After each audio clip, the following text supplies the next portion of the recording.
Listen up. It's the number one voice of the tri-state. I'm number one. It's Cooking Up 215. So let the show begin. Turn me up. Y'all already know who it is. It's your boy Smooth. This Cooking Up 215, where we get you up close and personal with your favorite artists, entrepreneurs, shakers, and move makers. And today's guest, we have none other than my guy, Promo Boy. Yeah, what's poppin', brother? You know what I'm saying? AKA Mr. Nigel Bond. You know what I'm saying? Mr. Yes, Fantastic. sir. Oh shit, Promo you done went Nine. back. Damn, how you You know find what I'm that? saying? Listen, Damn. man, we do this. Not stacks. Damn, bro, you Y'all went the right? fuck back. You went to high school. Listen, man. We do this thing over here. Fame get busy when she get busy. Yeah, you went to Fells High School too, right? God damn, yeah, bro, yeah, Got east your side. record, man. We got everything on this jump. Yeah, east side, northeast. So for those who don't know, right now you produce. Yeah. Yeah, you started off rapping though. Mm-hmm. You was rapping. Mm-hmm. What made you transition from rapping to producing? It was a bigger range, Okay. different people I could deal with. I had more fun. I got to be different people. Right. And I got to help other people, you know, bring my taste level to their project or whatever. You know, you just outgrow certain shit. Yeah. And as the years going, you want to elevate, and that was like the next level for me. For you was going from the rapper to the producing. Yeah, most definitely. When you were rapping, were you producing for yourself at all? No, that's the crazy part. I didn't even know how to make beats when I was a rapper. I would buy that shit, get it off SoundCloud, you know, Right. do the converting trick off YouTube, whatever. Facts. You know what I'm saying? But I solely started producing like when I was kind of done with the music a little bit. Right. You started producing at 23. Yep. That's hard. So you've actually worked with a lot of household Hitters, yeah. household names. What's up? You got a plaque for NBA YoungBoy project. NBA YoungBoy project. I got one for Migos. I actually ended up with a couple, so Yeah. you know it was a good stretch. It was a good run when I was, you know what I'm saying, active. You had like 5 on Billboard at one time. Yeah. Yep. That's crazy. How did that feel? It was different, bro, cause it's like, damn, like these records, you start off not knowing like how far they gonna get, and then it's like, damn, you get to see people actually like your idea, like the shit start to pan out, like everybody start to listen to the record and they just start growing, so it just motivates you to do more, like, you know what I'm saying? So what were the 5 that you had on Billboard at the same time? So I did YK, Iris, Worth It. I started off with there. I had Tony Braxton Do It remix with Missy Elliott. I did Meek Mill, Cardi B On Me. I did Migos, Bad Bitches Only. And I don't know what the last one could have been. I also did some Tory Lane stuff, and I did some Ray J stuff too. Brown Sugar featuring Lil Wayne. So those was like the top 5 I think that was going crazy at the time.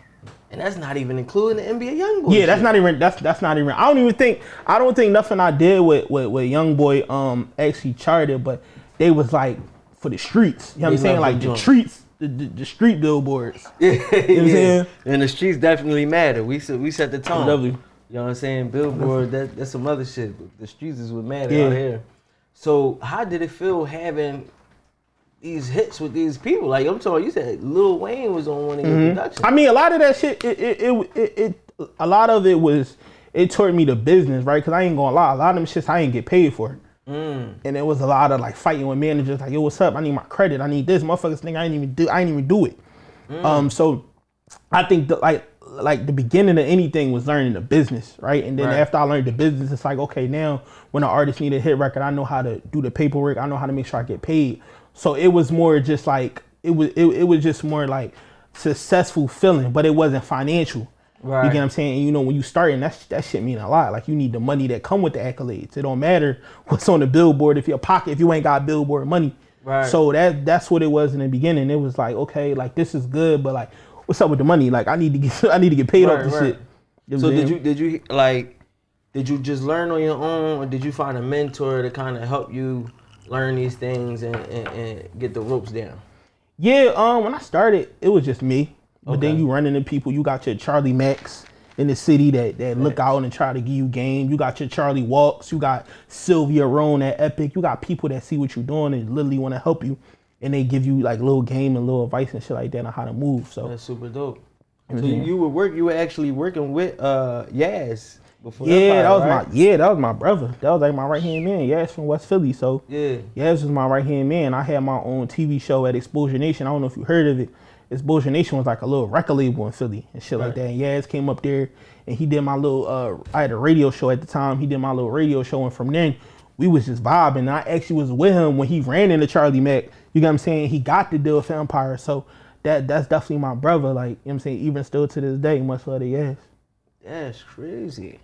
So, did you and Yaz ever work on any music together? Yeah, shout out to Inferno. I know you know who that is. Shout out to Inferno that do the videos. Inferno, if you got that footage, put this shit out there. We was ciphering. Mr. Keith Rucker. Yeah. Shout out to Keith Rucker, trucking this shit. You know what I'm saying? He was the camera guy at the time, so he got all the footage. He got the footage with me and Core when me and Core was battling. He got the footage with me and Yaz. So Kev dropped that. Damn. That's super hard, bro. You got a lot of shit under your belt, and it's like I feel like you still got a lot of, you know. Yeah, I'm only 27, so it's like exactly. A lot more shit you early in the game, so you had Yaz. You got all these accolades. Your business wasn't right. You got your business right. So what are you doing now? Like, how did you take what you did then and turn it into something bigger, even if you didn't get the money you wanted? Like, were you able to build off of that momentum? Yeah, you meet a lot of people that want to work with you, right? And then you run into people in the game, tastemakers and shit like that. So now it's just about getting to the point, because when I did get the money, that's another thing bro was telling you about. It's about knowing how to like invest it. Cause when I did get the money, I got a lump sum at one time and I just fucked it up. And then it's like, damn, we back to square one. Like, cars got to go back to the dealer.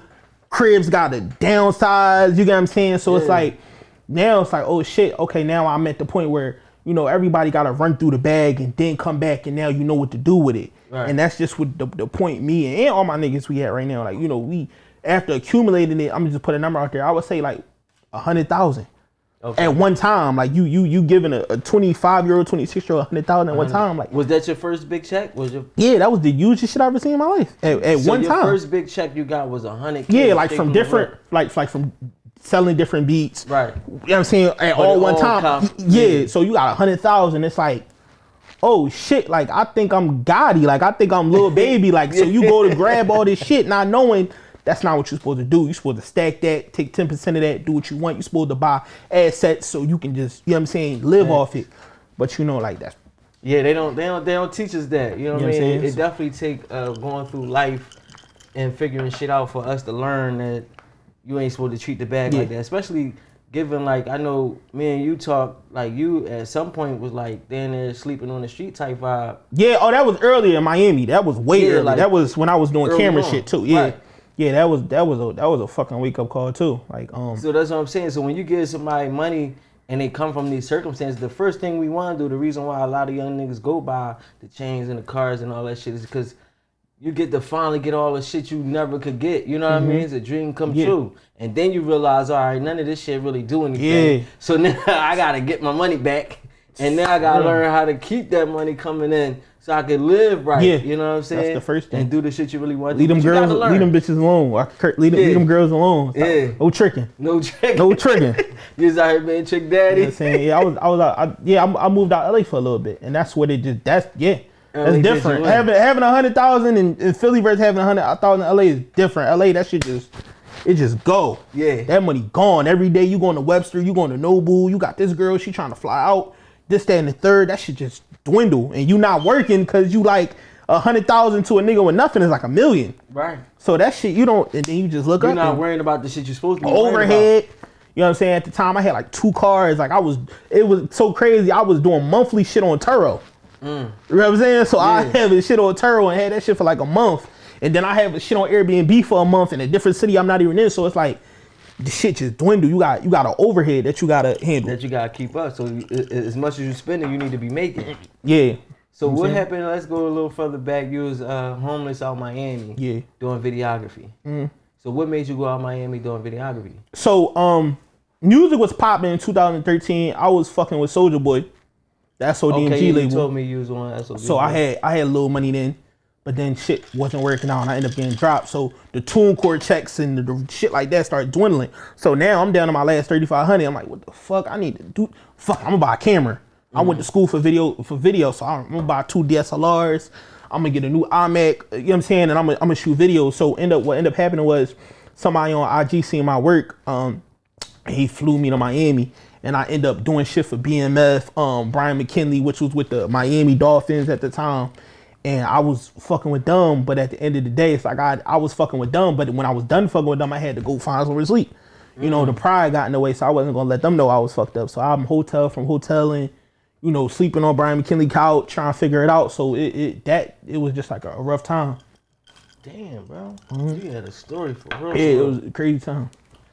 So, you're in Miami doing videos. What happened with Soulja Boy? How did you end up getting dropped from that shit? Okay, so my biggest thing was not being able to link, because I'm in high school at this time.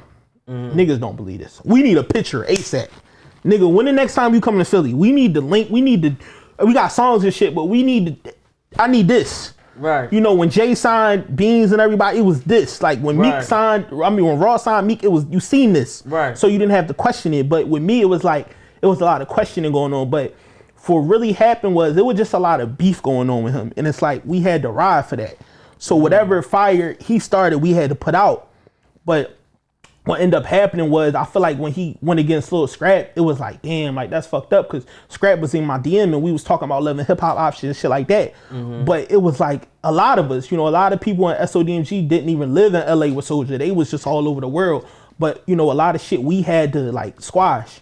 You get what I'm saying? So the end result was like, yo, I ain't want to be a part with that shit no more. And we end up, you know, having words like, I'm not going against fucking Chief Keef at the time. I'm in high school. What the fuck? These niggas from Chicago, they crazy. I'm not doing that. He on landmine though. You get what I'm saying? I'm crazy, nigga. You get to go back to your crib in LA and duck and hide, while all of us with no money or little to no money gotta real this shit. You know what I'm saying? Yeah. Be outside. Yeah. So we just end up going our separate ways, and then that's when shit started to dwindle down, and I had to grab that camera and you know what I'm saying, and do what I was taught in school. So you was in high school fucking with Soulja Boy, and what was that on a rap tip? Like that was for rapping? Yeah, that was for rapping. Yeah, okay. Yeah, that was like my first deal. Like I was in 10th grade. Shit was crazy. That's had a little advance money. You know, you get to take some girls. We go downtown. This was before Uber. Yeah. So we on the L. We go down, 5 guys on me, like Burger King on me, like whatever. Every day, 10 niggas follow me. We get the girls. You know, niggas don't got no money, so pizza store, everything on me. Let's get it. We lit. That's wild. Girl, she like 5 guys on me, bro. That was burgers. Them burgers is what, $10? 5 guys expensive as shit. Everybody got 10 niggas. 5 guys, 2 people. That's $40. Crazy. It's a double person. You know what I'm saying? 5 guys. Crazy, like all kind of Jordans. It was the snapback era. You know, the Jesus bead pieces and shit. Yeah. So Kicks USA back then. Yeah, it was. You know what I mean? So we was just going crazy. Having fun. You was living. Yeah, we was living. You had a long life. So all right, Brian McKinley couch. You doing videos. What happens next after that? When do you transition from there to producing? Okay, so I was doing a little bit of producing. It started with Mouse and them. So what happened was, Brian McKinley had like an in-house guy, like an in-house producer and shit. And he on call, so he went home not knowing, Mouse coming over, Teyanna Taylor coming over later, Jim Jones coming over. I'm about to say Jim Jones. Right? And shit. Shout out to Jim, shout out to Capo. So you faked knowing how to engineer. You know what I'm saying? In order to get in the studio so they with like, Jim Jones. They like, what we gonna do? Like, we trying to record some shit. Any niggas don't know how to work Pro Tools? I'm like, shit, I know what I'm doing. And I ain't really know what I was doing, but I act like I know how to do the basics. I know how to record, compressing, and all that shit. So they was like, all right, for now, we ain't gonna call him. You good? You gonna do it? Yeah, we got promo here. Come on, Jim, we gonna do this. And then they just made me like that. So I was the camera guy and the producer / engineer. And then I took that shit back home, and it's like, oh shit, like YouTube teach you everything. Right. So fast forward to 2020. We're not gonna skip over there because you was in the studio with Jim Jones. Yeah. Teyanna Taylor. And you actually did some work with them after that. I was basically engineering all their shit. I was engineering all their shit, and at the time I got a homie named Pete Soren and shit. He's sending me beats At this time, I'm not even producing. I'm faking like I'm producing. Yeah. So I'm running the bathroom, text Pete, "Yo, send me 5 beats right now, bro. I need these niggas to think these shit's mine." So Pete sent me over some beats. Pete sent me over some beats and shit. I just did this. I just did this for y'all came and shit. So I got put in a situation where I gotta learn how. Yeah. Cause these niggas are, well, we need 10 more. And Pete like, I ain't got that shit. So it's like, damn, what the fuck? So now I gotta learn how to fucking make beats fast. Like, and that's what got me on.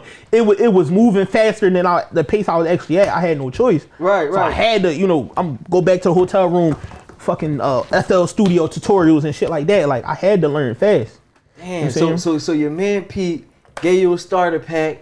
Yeah, shout out to Pete Soren. You sending you giving it to them, and this Jim Jones, Teyanna Taylor. This Jim Jones and Mouse, and Mouse, and they like, we need more work. This shit hard. And you could do more. Back to the telly, learned on the spot type shit. Yeah, and cooked some shit up. They wasn't the best, but it was enough. Right. It was enough to like, all right, promo here our guy. You get what I'm saying? Yeah. And I just went from there. Like, it was being put in a hot seat.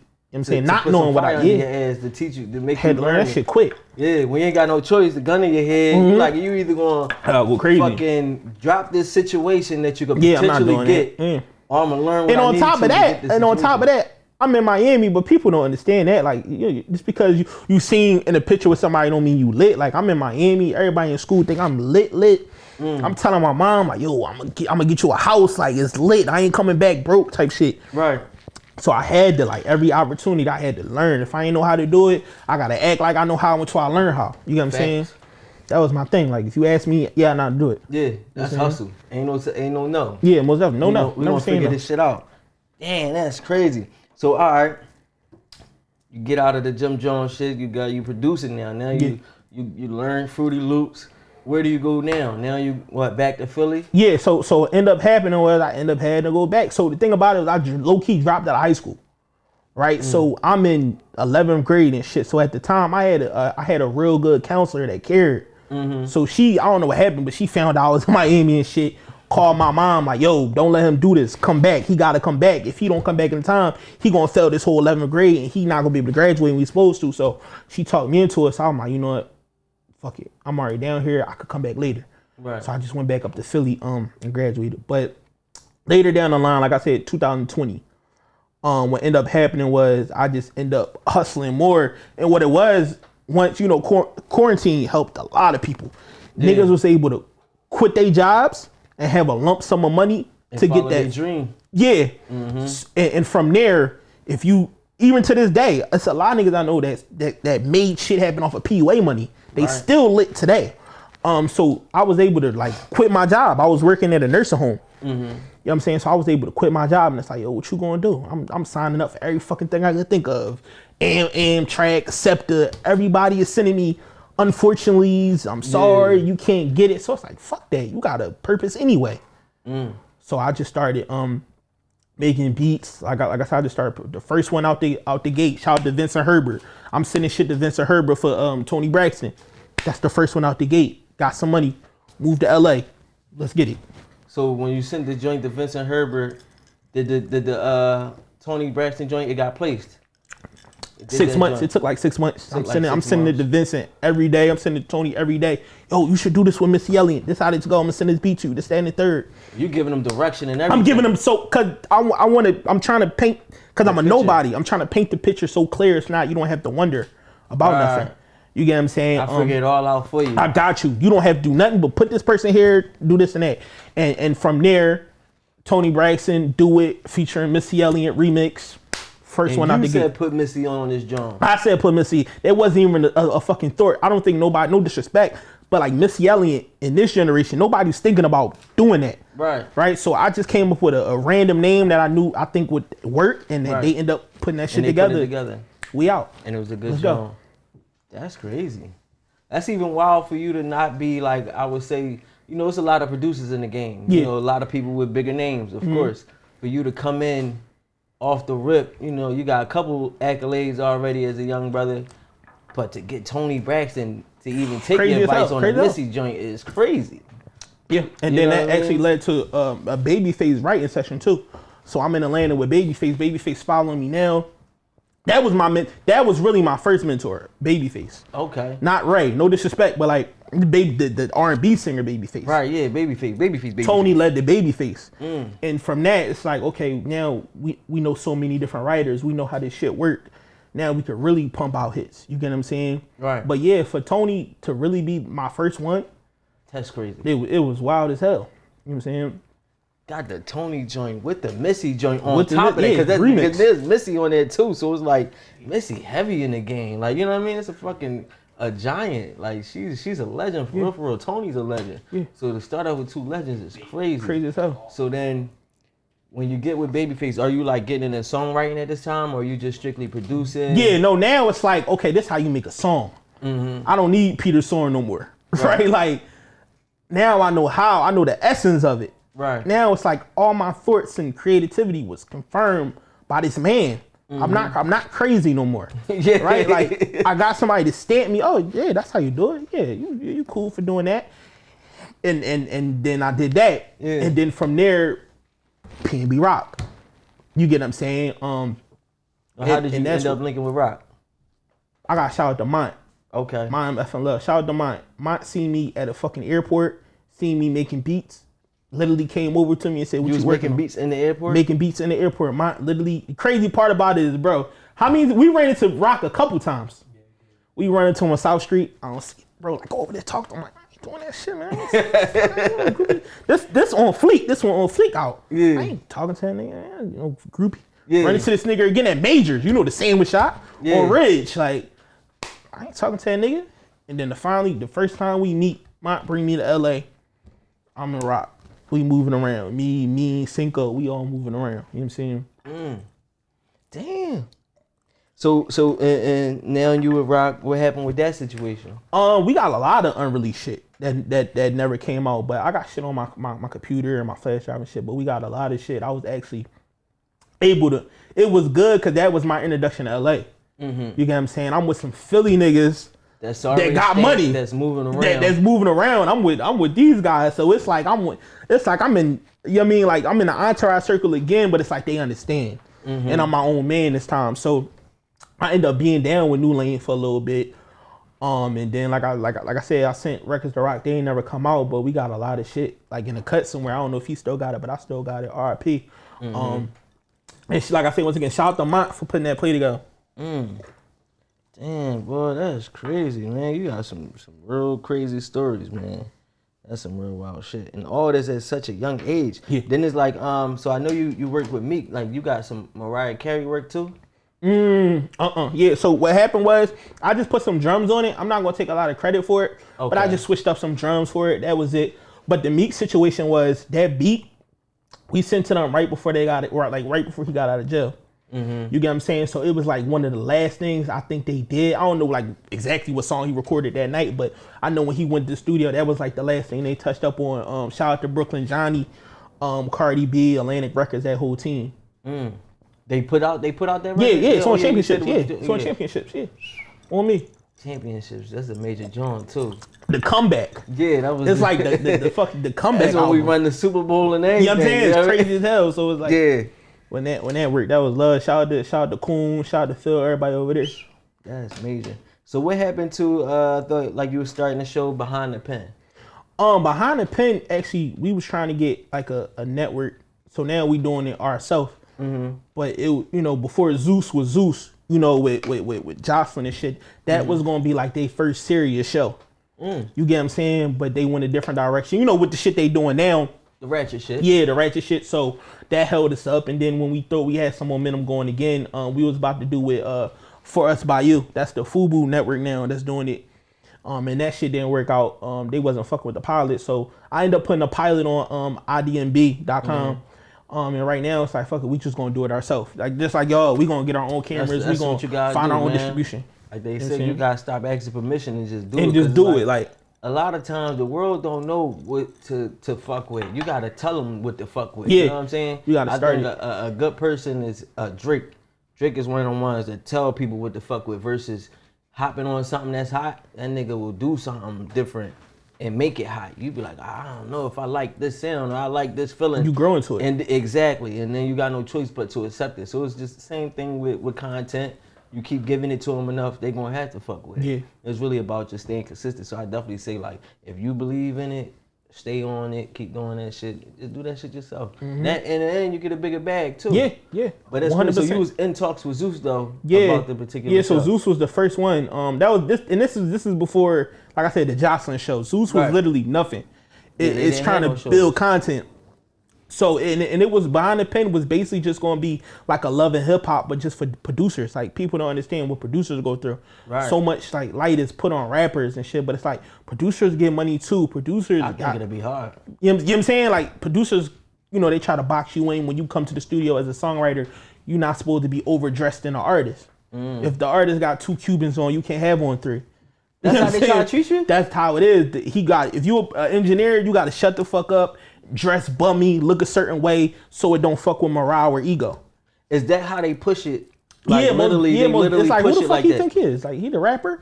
They like, cause it's like, you walk in the room like, well, which one is the rapper? You get what I'm saying? But Behind the Pen was definitely going to be a show where you really get to see everything from start. How records are picked up, how people are paid, who you got to contact to get your money, who you got to contact to get a placement. It was really going to share a lot of light on what songwriters and producers go through. So I think that show was going to be real. It was going to be real big for for this generation. Not even was. Let's say it is. I think they're going to be hard. You know? We not done. We not done. Like I said, we gonna do everything. Cooking Up Productions. Hell yeah. You know what I'm saying? We always down to get down with some good shit. So let me know, brother. We put that shit together ASAP. That's a hard joint. I always like shining light on. You know, even with having you here, I'm sure that there's not a lot of people in Philly that know of you. Yeah, just it's crazy. Listening to your story, bro, you got more accolades than a lot of these niggas that have been around since high school. Yeah, but I'm humble though. I'm 27, as you should be. But you know, the humble man, you gonna get it. You gonna the meek shall inherit the earth. You gonna definitely win. I know you getting hungry. I'm getting hungry. It's sure. It's time to get into this food. You already know who it is. It's your boy Smooth. My man Promo Boy in the building. Cooking Up 2 and 5. We be right back. Let's go. It's our favorite part of the show. That's your favorite? Yes, sir. Chef, what you got cooking? You already know. Y'all already know who it is. Your boy Smooth, Cooking Up 2 and 5. It's my favorite part of the show. It's time to get into that food. Now, you've been watching. You know who she is. I shouldn't have to introduce her at this point. Once you see it pop out, you already know. It's Chef Q with the flow. You know what I'm saying? A little freestyle for y'all real quick. Yes, Lord. We already know Chef Q back in the building today. I'm glad to be back, but today we have a mussel and heirloom tomato scampi, dog. Like when I say that lemon is there, It's there. it's there. You love your heirloom tomatoes too.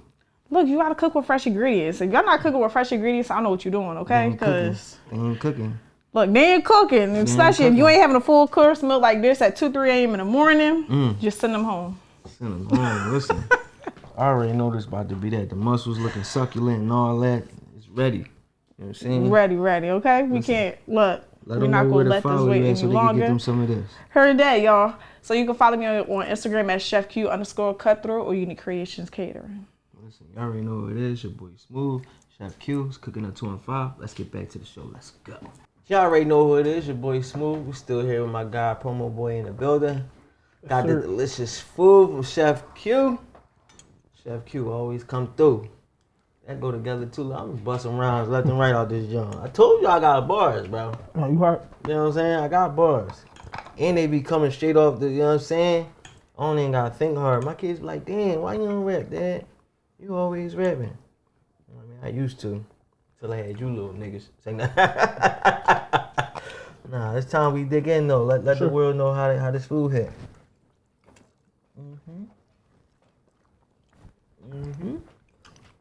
No, Chef Q hard. Got some banana peppers in this joint a little bit. One.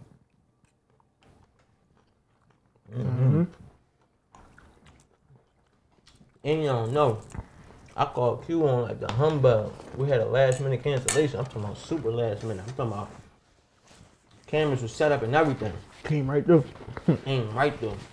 And put an A1 meal together. It's not too many chefs you could call that's going, you know what I mean? Hit you off like that. Real rap. Trying to tell you. And a little last minute joint, Q gonna make it happen for you. The bread soft. She even seasoned the bread. That joint hitting. Fire. Fire. Fucking with it. It's 81 mil.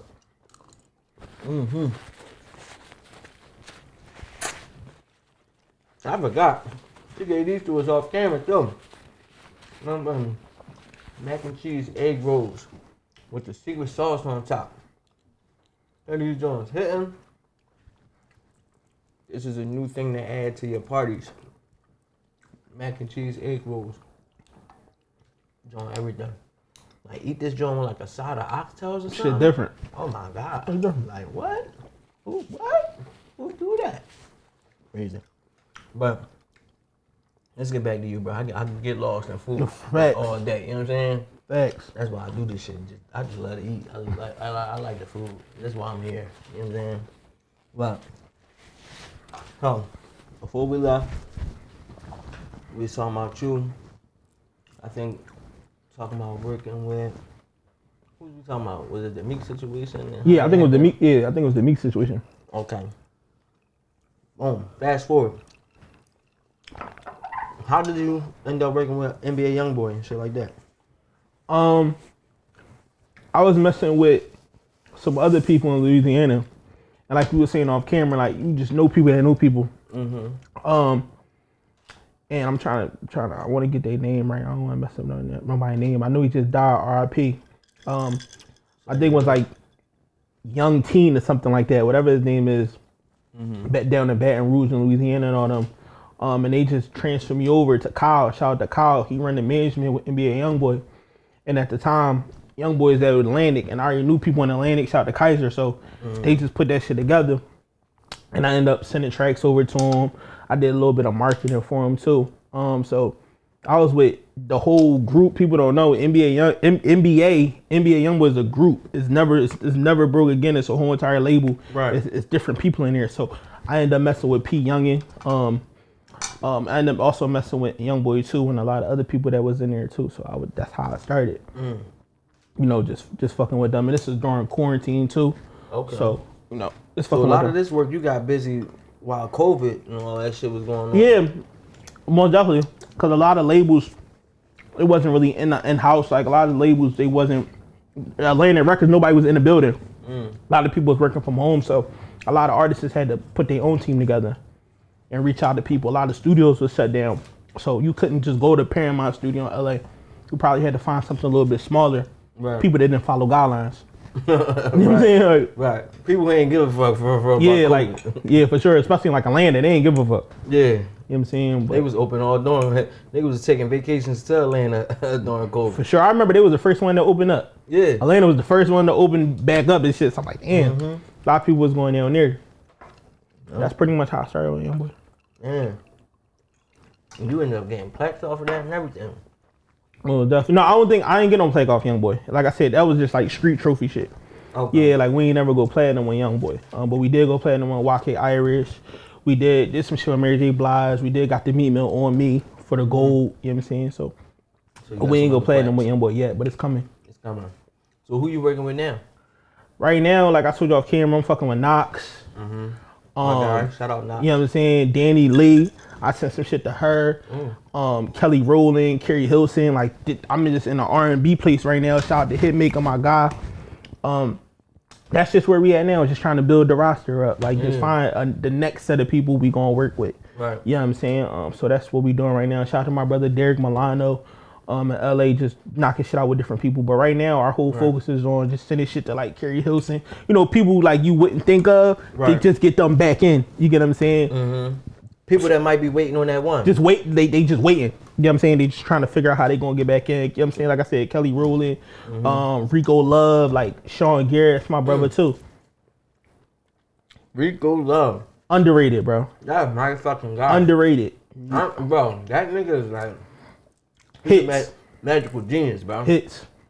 Like, remember I was talking to you about songwriting and shit. Right. That's like the dude who, like, when I think of songwriting, where it was like my Yeah, songwriting mentor. Like, yeah. you know, like if you got a mentor that you don't know, but you follow all his shit, Yeah. see all his work, It's crazy. watch him work. Like, at some point, he was like really getting vicious online and showing everybody everything. Mm-hmm. Bro, I was watching this nigga like every day. I was like, yo, his whole process, everything was just like. No, Rico different. People don't know major. Usher signed Rico, so you already know coming under that. That's pressure. Like, you know, he did half of Beyonce stuff early on. He did Kelly Rowland. Like, yeah, Rico get busy. He did a lot of Usher shit too. Yeah, Like he gets super busy. Bro, he got hits. Like, I'm talking, even like his own shit. Like, he had his own album that came out. And them Legends Never Die. crazy. Yeah, I heard it. Yeah. Them drinks was crazy, but it didn't. Production. It's crazy. It didn't get the light that I feel like it should. You know what I'm saying? For some reason, it's something about producers. A lot of producers be super fucking talented, and they never get. And that's what Behind the Pen was for. It was for people like Rico, people like Derek Milano, people like Sean Garrett. Where it's like, you listen to these songs, you listen to Yeah with Usher and Lil Jon every day, but you don't know that Sean Garrett did that. You don't. You know what I'm saying? Sean Garrett got Jones. You don't know. You know what I'm saying? You would never know. Jones. We got like Chris Brown Jones and shit. Like, he got popping. Yeah. Wall to wall, shit like that. Like, you'll never know. So shout out to Versus too. Versus brought a lot of light. It definitely exposed. We didn't even know shit that a lot of these producers was doing behind the doors and shit like we that. We didn't even know. You know what I'm saying? Before Versus. Yep. You know what I'm saying? So that's pretty much what I wanted to do behind the pen. But once again, shout out to Rico, Division 1. All them over there. Yeah, Division 1, that's what it was called. He was getting so busy. And then it was crazy because Chris was signed to him at one point. Yeah, back in 11. I was so hoping that they was about to go crazy, bro. Yeah. Break a chick down. Yeah. That's the one they did. They did a couple. I don't understand what happened. I don't know. We might have had Chris on. Maybe it might have been after that situation. I don't know if we really talked about it or not. I definitely got to ask him again, like, why the Rico shit didn't go. Why it didn't go, Because I feel like Chris is a talented dude, so to be with a producer, I think Chris might be one of the, after Beans, after I got Beans, Chris, and I got Petey. What? And that just list, a Philly order or no, I got like that, like bars. Yeah, I got that list. But is that a worldwide joint, or are you only choosing Philly niggas? Like, is this? No, I'm talking about state property. I'm talking about state property. But I still got Chris in Philly. I got Chris above a lot of niggas. Period. So that's what I'm asking, because I look at Chris like hard. He like my top 3. Period. When it comes to spitting, like niggas with real bars and really consistent. He killed Jay-Z on Please. Yeah, so like he is hard. He hard. You know what I mean? I got Ness, I got Petey, I got Beans, I got Chris, and I got Dice Raw. Top 5 of Philly. He pulled out Dice Raw. Dice Raw. People, that's another one of the roots that don't get his just due at all. Like Dice, my brother. I'm talking to Dice in the DM. Dice is really like underrated. Like, you know what I mean, from his era. Might have to hit him up. Yeah. Cause that's a crazy drawing for you to see. No, Dice got some more. But yeah, Chris is hard. Beans definitely hard. Yeah, Beans. I be wanting Beans to get as busy as he used to get. I don't know if he be feeling like he can't do the same thing because of his voice. But I feel like, honestly, I think that his voice now a little better, even propelling him. I ain't gonna lie. When he did that Meek diss, yeah, I'm coming. That was hard, right? Oh shit! Because his voice, that shit's so raw. That shit's so raw that, especially with the way he talk, it should be so heartfelt. It go together like fucking like. It's almost like it was better than happen. Yeah. It was like this is how you were supposed to sound. That fucking rawness in your voice. You know what I mean? Yeah, we need a Beans album. You're not even gonna get that shit anywhere else. Like, the Solution was like, I think like the last one we got officially with Rockefeller. Right. And then after that it was like whatever it was. But the Solution was like the last album I feel like we got from Beans. So Beans, if you listen to you and DJ Mackie get in that studio, make it happen. Go make it happen. You know what I'm saying? Real rap. I know they working too. They working hard. Chris working crazy.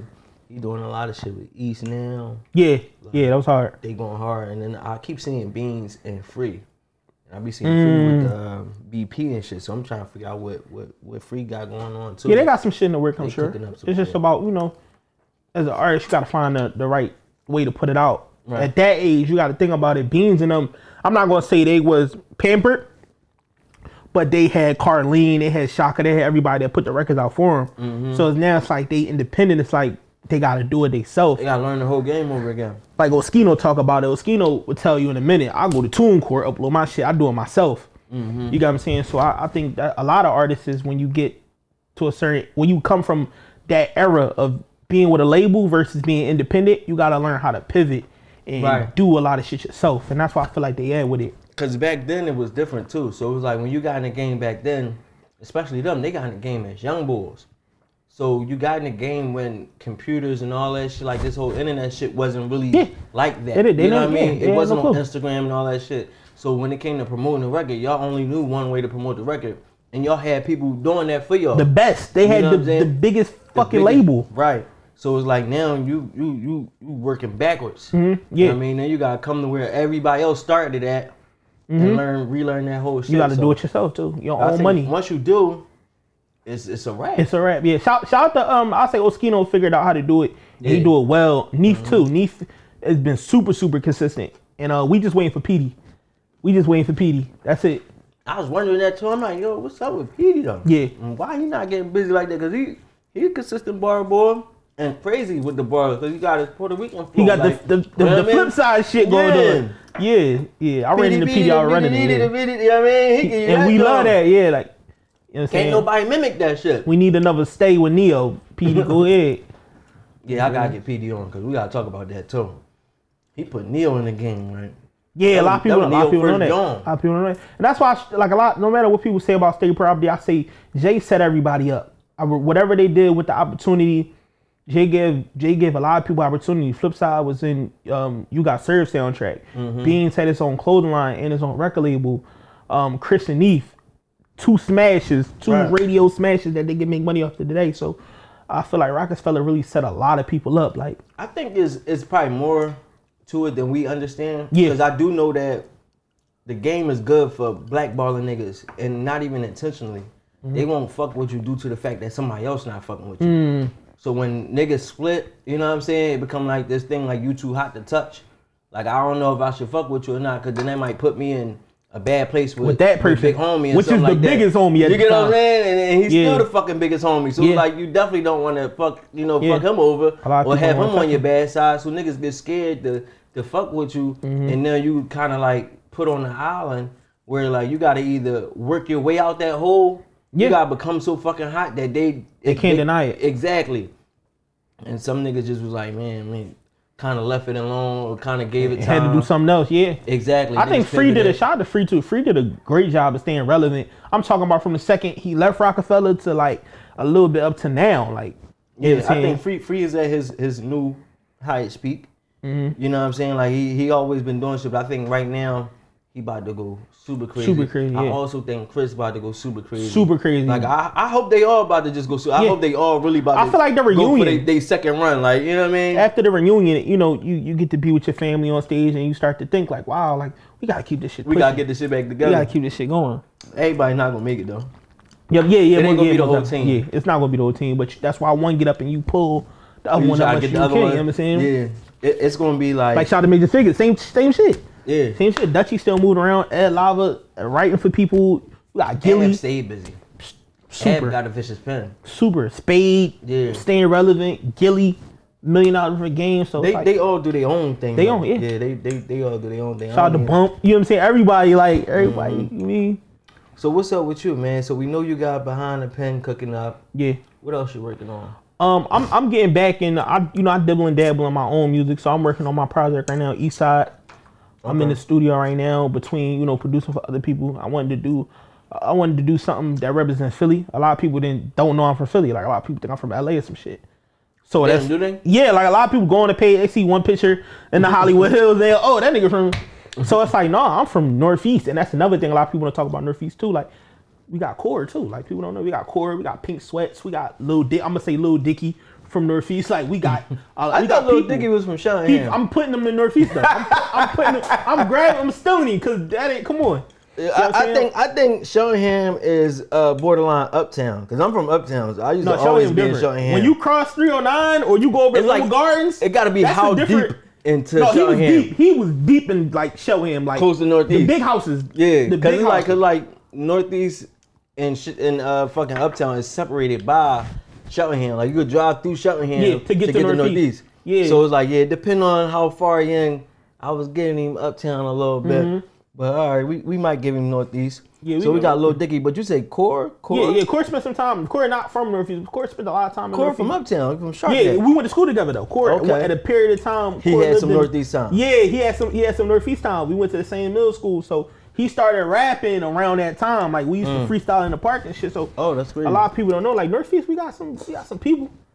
You know what I mean? Who else y'all got? We got Tiz. I mean, not we got Swizzy Mac. We got Swizzy Mac. A lot of people don't know Uzi spent some time in Northeast too. Uzi with the Northeast. So we got a couple people. But I just wanted to, like, when people think about Northeast, they be like, what the fuck is that? Like I was talking to Deion Waiters and shit. You know, me and him Twitch and shit like that. I'm like, I'm from the East Side. Like, where the fuck is that at? Like, I never heard of the East Side. Like, what the fuck is the East Side? I'm like, that's Northeast. Right. Oh shit, y'all call it that? I'm like, yeah. So I'm like, damn. Like, all right, we gotta show y'all. We got spitters up there. So that's what I'm working on right now, East Side. That's hard. Bringing Northeast up. Yeah. That's super heavy. I mean, when y'all gotta go to the side chicken, y'all gotta go up Northeast. So you gotta hit that boulevard. You got when you go to the don't shake, even get on the fucking boulevard. Take 95. Take 95. Cause them niggas Not right now, they're giving out tickets for everything. Oh yeah. Nigga, doing a 50 and a 40. Yeah. $100 ticket. $100 ticket, yeah. Though, if I show you the picture of the ticket they gave me, bro, there's no cars around me. How the fuck y'all want me? No, they get money over there. You want me doing 40 miles an hour in this shit, bro? They get money on that boulevard. Bro, they killing me. They gonna get some money. Don't fix no potholes, but want all they money.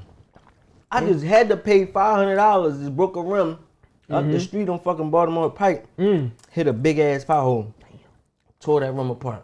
Damn. I'm trying to see if I can get Top Dog to take the case or something. Somebody got to do something about this shit, cause they got me fucked up. We need to go back and forth. There's no way you want me to keep paying these tickets, but you niggas ain't fixing no potholes. Ain't fixing nothing. Yeah, what you doing with the money? Taking their time with 95. These niggas out here buying perks with the ticket money and stuff. They doing something. They acting crazy. Putting that shit in City Y'all got me fucked up though. Me and PPA, we can war it out. You can do whatever y'all want to do. However you want to do it. You know what I'm saying?